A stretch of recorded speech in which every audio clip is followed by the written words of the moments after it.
नमस्कार। चित्तौड़ दर्शन में आज समाचार में पुनः आप सभी का स्वागत है। नजर डालते हैं आज के समाचारों की ओर। चित्तौड़गढ़ जिले के कपासन थाना क्षेत्र में गत दिनों एक विवाहिता महिला की संदिग्ध परिस्थितियों में मौत हो गई थी, जिसको लेकर पीएम पक्ष द्वारा कपासन पुलिस थाना में मामला भी दर्ज करवाया गया एवं आरोप लगाया कि उसकी हत्या की गई। लेकिन पीड़ित पक्ष का कहना है कि इस मामले को लेकर कपासन पुलिस द्वारा अब तक कोई कार्रवाई नहीं की गई है, जिसको लेकर बड़ी संख्या में ग्रामीण एवं पीहर पक्ष के लोग गुरुवार को चित्तौड़गढ़ पहुंचे एवं कलेक्ट्रेट में उन्होंने जमकर प्रदर्शन किया। जिला पुलिस अधीक्षक को इस संबंध में ज्ञापन देकर कपासन पुलिस पर लापरवाही का आरोप लगाया। संदिग्ध मौत के मामले में पुलिस द्वारा कार्रवाई नहीं करने पर महिला के पीएम पक्ष के लोग चित्तौड़गढ़ कलेक्ट्रेट पहुंचे। परिवार के लोग परिवार के साथ यहाँ पहुंचे और उन्होंने पुलिस के खिलाफ नारेबाजी करते हुए जो मामला दर्ज है उसमें कानूनी कार्रवाई करने की मांग की है। आरोपियों को गिरफ्तार करने की मांग की गई है। मृतका के भाई ने बताया पुलिस द्वारा मामला 22 तारीख का है। उसकी बहन की ससुराल में मौत हो गई। गुरुवार को चित्तौड़गढ़ पहुंचे एवं जिला कलेक्टर कार्यालय में उन्होंने पुलिस को लेकर अपना गुस्सा उतारा। इस दौरान उन्होंने नारेबाजी की प्रदर्शन किया एवं जिला पुलिस अधीक्षक को ज्ञापन दिया। इस संबंध में मृतका के पक्ष के लोग भाई ने चित्तौड़ दर्शन को बताया कि मामला ये है कि मेरी बहन को कपासन शादी कराई थी लगभग 20 साल पहले। 22 तारीख को मेरी बहन से ससुराल वालों ने झगड़ा किया था। ससुर जी और उसकी सास और देवर ने उसकी जो हक है उसको हड़पने के चक्कर में मेरी बहन के साथ ये घटना हुई है। उससे उसकी डेथ हो गई। हमारे को कोई सूचना नहीं दी गई। हमारे को लगभग 5 घंटे बाद सूचना मिली। ये चाहते हैं कि इनकी तुरंत गिरफ्तारी हो और सख्त से सख्त सजा मिले और हमारे बच्चों का हक मिले। 7 दिन पहले FIR दर्ज कराई, उस पर भी कोई कार्रवाई नहीं हुई। इसमें कपासन थाने की मिलीभगत है, कोई कार्रवाई नहीं करना चाह रहा है। हम बार बार चक्कर काट रहे हैं लेकिन कोई कठोर कार्रवाई नहीं हुई। पहले कार चोरी और अब मोटरसाइकिल चोरी। जी हां, हम बात कर रहे हैं चित्तौड़गढ़ के एडिशनल SP मुकेश सांखला की, जिनके दोस्त की एक कार गत दिनों उनके निवास के समीप से चोरी हो गई थी। हालांकि इस कार को वही चलाया करते थे, लेकिन उन्होंने चोरी होने के बाद बताया कि यह कार उनकी नहीं और उनके दोस्त की है। और अब उनके गनमैन मनीष नायक की मोटरसाइकिल चोरी हो गई, जो कि कलेक्ट्रेट परिसर में पुलिस अधीक्षक कार्यालय के समीप ही पार्किंग स्थल पर खड़ी हुई थी। अब सवाल ये उठाया जा रहा है कि पहले कार और अब आखिरकार मोटरसाइकिल एडिशनल SP के संबंधित ही चोरी क्यों हुई? आखिरकार इसके पीछे कोई खास कारण है। चित्तौड़गढ़ के एडिशनल SP मुकेश सांखला की कार, जो कि उनके दोस्त की थी, वह गत दिनों उनके घर के समीप से चोरी हो गई थी और अब कलेक्ट्रेट परिसर में एडिशनल SP के गनमैन मनीष नायक की मोटरसाइकिल चोरी हो गया और चोर CCTV कैमरे में कैद हो गया। चित्तौड़गढ़ जिले के कपासन क्षेत्र में रेलवे की पटरियों के समीप पुलिस द्वारा एक नर कंकाल बरामद किया गया, जो लगभग 8-10 दिन पुराना बताया जाता है। अभी तक यह ज्ञात नहीं हुआ कि यह व्यक्ति, जो कि बदेसर क्षेत्र का है, आखिरकार यहां तक कैसे पहुंच गया। चित्तौड़गढ़ जिले के कपासन कस्बे में रेलवे की पटरियों के समीप बदेसर निवासी मंगलेश मालू का नर कंकाल मिला, जो कि 8-10 दिन पुराना बताया जाता है और यह गत 20 जून को अपने घर से खाटू श्याम जाने के लिए निकला था। लेकिन आखिरकार यहां तक कैसे पहुंच गया, इस मामले को लेकर पुलिस जांच पड़ताल कर रही है। घटना की जानकारी मिलने पर परिजन मौके पर पहुंचे। पॉक्सो न्यायालय 2 के पीठासीन अधिकारी अमित सैलोत ने अपने एक निर्णय में दुष्कर्म के आरोप में एक अभियुक्त को 20 वर्ष की सजा से दंडित किया। साथ ही उस पर जुर्माना भी लगाया गया और यह जुर्माना पीड़ित बालिका को दिए जाने का आदेश दिया गया। वहीं इस प्रकरण में जिस महिला चिकित्सक द्वारा पीड़ित बालिका की मेडिकल रिपोर्ट तैयार की गई, उसको भी इस पूरे मामले में गंभीर लापरवाही का दोषी माना एवं न्यायालय ने अपने निर्णय में कहा कि महिला चिकित्सक द्वारा जो मेडिकल रिपोर्ट तैयार की गई और न्यायालय में जो बयान दिए गए उसमें विरोधाभास की स्थिति है। न्यायालय ने इस संबंध में मुख्य सचिव राजस्थान सरकार एवं अन्य को महिला चिकित्सक के खिलाफ कार्रवाई करने का आदेश भी दिया। इस महिला चिकित्सक का नाम कमला जाटव बताया जाता है। चित्तौड़गढ़ जिले के मंडपिया में स्थित प्रसिद्ध सांवलिया सेठ का भंडारा गुरुवार को खोला गया एवं प्रथम चरण की गिनती में ही 7 करोड़ रुपए से अधिक की राशि निकली। चित्तौड़गढ़ जिले के मंडपिया स्थित प्रसिद्ध सांवलिया सेठ का मंदिर का भंडारा गुरुवार को खोला गया एवं प्रथम चरण की गणना में 7 करोड़ 70 लाख 41 हजार रुपये की राशि निकली। अब अगले चरण की गणना 6 जुलाई को की जाएगी। 5 जुलाई को अमावस्या होने की वजह से इस दिन सांवलिया सेठ में मंदिर में दर्शन करने के लिए हजारों की संख्या में भक्त जन आते हैं। इस कारण अब शुक्रवार यानी कि 5 जुलाई को अगले चरण की गिनती न होकर 6 जुलाई को होगी। नजर डालते हैं कुछ और समाचारों की ओर, लेकिन उससे पहले लेते हैं छोटा सा ब्रेक और ब्रेक के बाद आपको दिखाएंगे कि डोडा चूरा नष्टीकरण को लेकर किस तरह काश्तकारों का बढ़ता जा रहा है आक्रोश। वहीं दूसरी ओर चित्तौड़गढ़ के विधायक चंद्रमान सिंह आर्या ने किस तरह विधानसभा में जोर शोर से उठाया यह मुद्दा।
World class safety, world class water hygiene, world class rides तैयार हैं। हमें बस आपका इंतजार है। शंकुज वाटर पार्क एंड रिसोर्ट। 6, 5, 4, 3, 2,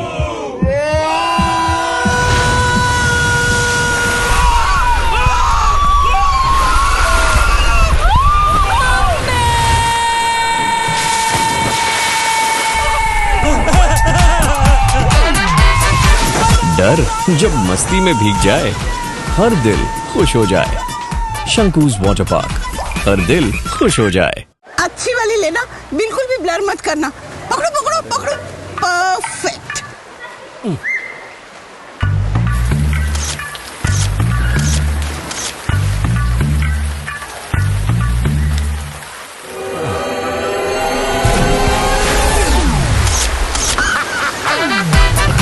उम्र जब मस्ती में भीग जाए, हर दिल खुश हो जाए। शंकुज वाटर पार्क, हर दिल खुश हो जाए।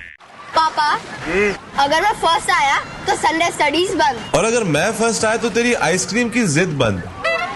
और अगर मैं फर्स्ट आई तो करेले की सब्जी चालू।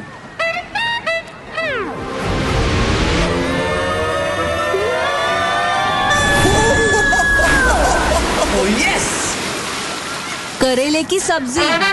हार जीत जब मस्ती में भीग जाए, हर दिल खुश हो जाए। शंकुज वाटर पार्क, हर दिल।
नष्टीकरण का मामला अब जोर पकड़ता जा रहा है एवं जिले भर में काश्तकार इसको लेकर लामबंद हो चुके हैं।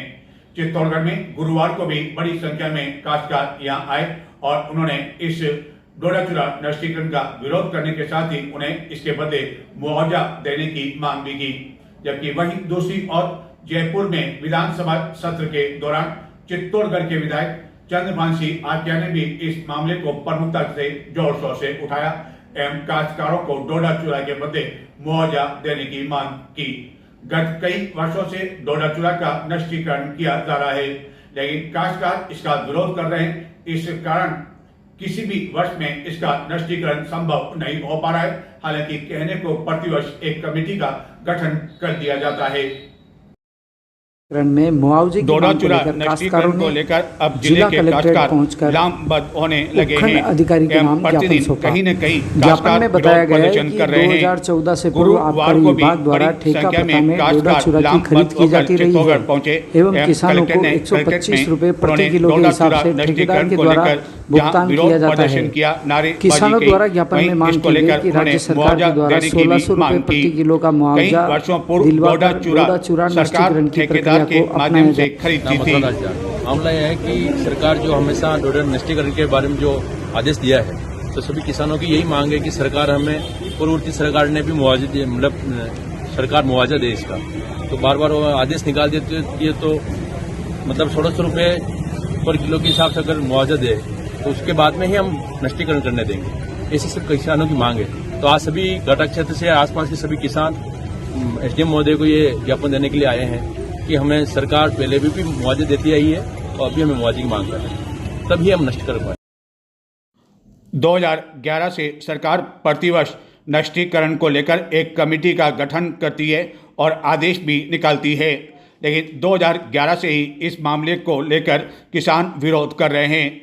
विधानसभा चुनाव, लोकसभा चुनाव के दौरान यह मुद्दा प्रमुखता से छाया रहता है, लेकिन इसके बावजूद सरकार द्वारा अपने इस पुराने आदेश को नष्ट नहीं किया गया है, जिसको लेकर चित्तौड़गढ़ के विधायक चंद्रभान सिंह आर्या ने गुरुवार को विधानसभा में यह मुद्दा जोर शोर से उठाया।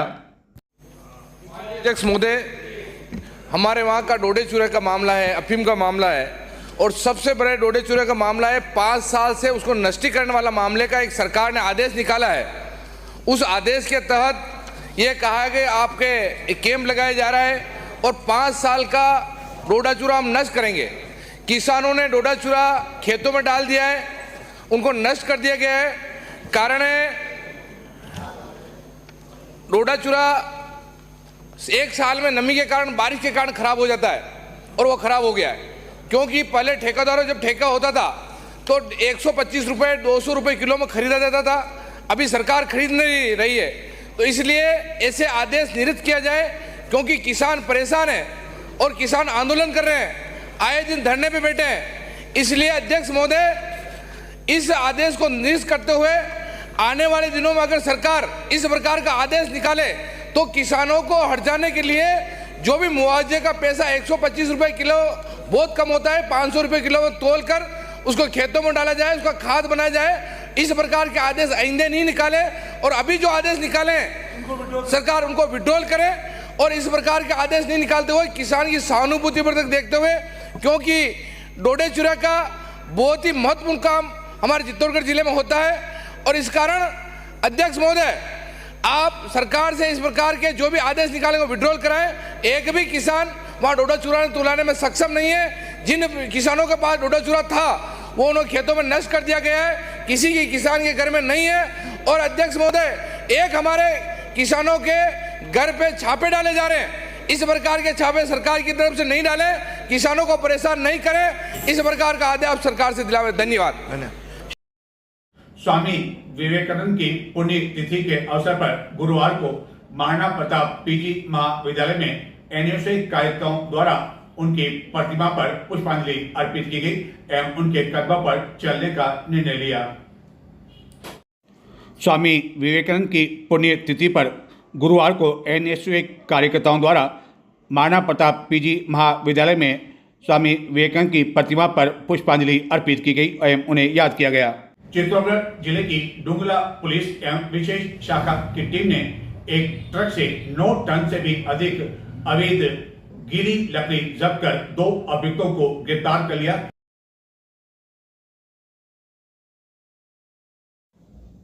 जिला विशेष शाखा टीम एम डोंगला पुलिस ने हरियाणा के महरोला रोजका निवासी अमजद एम आसिफ को 9 टन गीली लकड़ी का अवैध रूप से परिवहन करने के आरोप में गिरफ्तार कर लिया। यह गीली लकड़ी एक ट्रक में ले जाई जा रही थी और यह छीले हुए गट्टे थे। पुलिस ने जब्त कर इन दोनों को गिरफ्तार कर उनसे पूछताछ की जा रही है।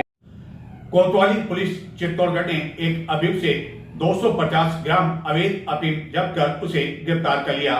यह अभियुक्त जिला कारागार के समीप खड़ा हुआ था एवं उसकी गतिविधियां संदिग्ध होने पर गश्त के दौरान पुलिस ने उसकी तलाशी ली और यह अफीम जब्त कर ली। चित्तौड़गढ़ जिले के भद्रेश्वर शहर में स्थित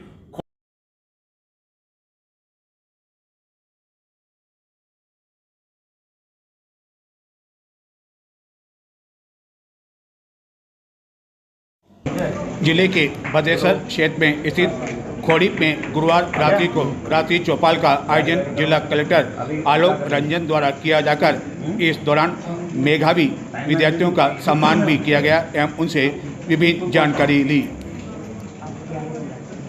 कौन से स्कूल पढ़ रहे हो? हिंदी मीडियम में इंग्लिश मीडियम है? ये वाला तो हाँ सामने है। अच्छे से पढ़ो, ठीक है, बहुत बढ़िया, बताइए। और कौन बच्चा है 5वीं क्लास में? क्या सामने क्या प्रश्न 5वीं में? ताली बजाएंगे सही। मैथ्स में क्या आता है? ज़्यादा कठिन जैसे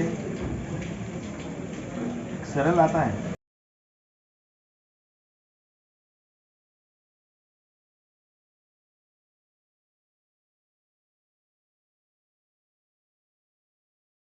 मैं नरेगा के सेक्शन निकाल दे रहा हूँ, ठीक है। नरेगा में सब गाँव में जो घर है ना,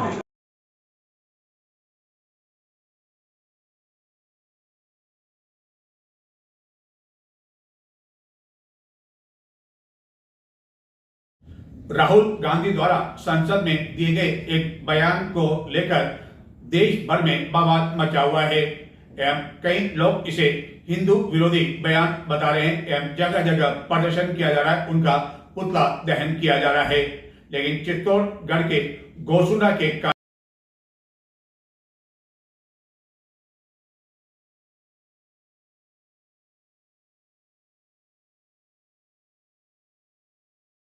गांधी परिवार मुर्दाबाद, गांधी परिवार मुर्दाबाद, गांधी परिवार मुर्दाबाद,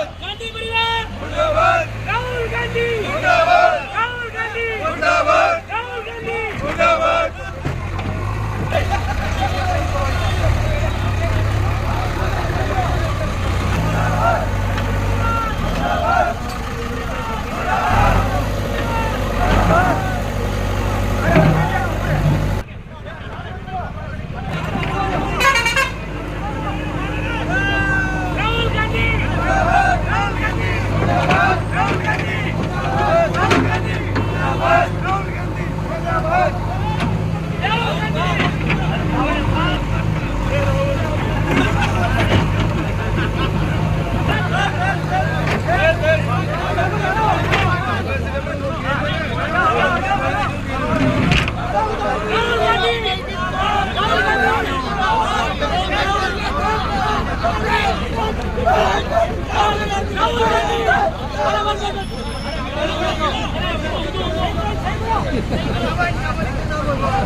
गांधी परिवार मुर्दाबाद, गांधी परिवार मुर्दाबाद, गांधी परिवार मुर्दाबाद। तो ये थे आज के समाचार। अब मुझे आगे दें, आपकी और हमारी मुलाकात होगी अब 5 तारीख को यानी कि 5 जुलाई को। और आज हल्की हल्की बारिश हुई, हालांकि अच्छी बारिश का इंतजार था चित्तौड़गढ़ में, लेकिन कुछ देर के लिए ही बारिश हुई। और जब बारिश रुकी उसके बाद कई उपभोक्ताओं के मोबाइल पर मैसेज आया कि अगले 3 घंटे में चित्तौड़गढ़ में तेज बारिश होगी, आंधी होगी। ये बात अलग है कि आंधी और बारिश तो दूर, एक बूंद भी बारिश नहीं हुई। नमस्कार।